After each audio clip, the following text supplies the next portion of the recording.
দিল্লির সুপ্রিম কোর্টে চলছে স্কুল সার্ভিস কমিশন সংক্রান্ত মামলার হিয়ারিং।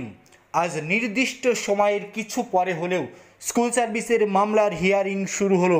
শুরুতেই জাস্টিস ডিওয়াই চন্দ্রচূড়ের বিচারপতির বেঞ্চ সরাসরি সুপার নিউমেরারি পোস্ট নিয়ে অভিষেক মনু সিংভি এবং অযোগ্য শিক্ষকদের আইনজীবী যারা রয়েছেন, রাজ্য সরকারের আইনজীবী যারা রয়েছেন, তাদের জিজ্ঞেস করেন। আর জিজ্ঞেস করার পরেই কার্যত তারা থ মেরে যান।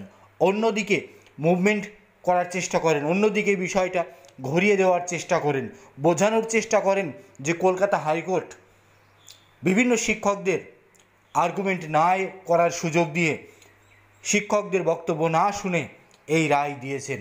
এই ধরনের বিষয়টি বোঝানোর চেষ্টা করছেন।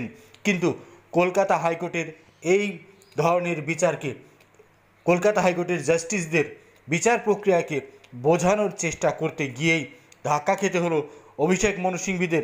কারণ সুপ্রিম কোর্টের প্রধান বিচারপতির বেঞ্চ সরাসরি সুপার নিউমেরারি পোস্ট তৈরি করে কেন ইলিগালভাবে অ্যাপয়েন্টমেন্ট দেওয়া হলো, টোটাল ইলিগালি অ্যাপয়েন্টমেন্ট, বিশেষ করে সুপার নিউমেরারি পোস্টের আওতায় যে সমস্ত নিয়োগগুলো হয়েছে সেটাই তুলে ধরলেন ডিওয়াই চন্দ্রচূড় স্যার।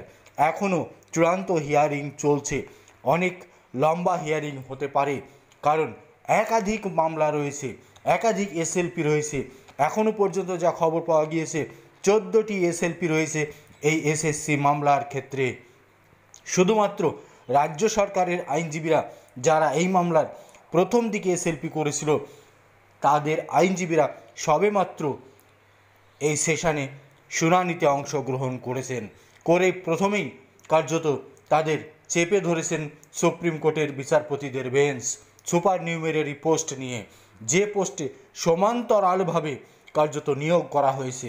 2022-এর 5ই মে মন্ত্রিসভার বৈঠকে সুপার নিউমেরারি পোস্ট সৃষ্টি করে সমান্তরালভাবে 24 সাল পর্যন্ত অত্যন্ত গোপনে অযোগ্যদের বহাল রাখা হয়েছিল।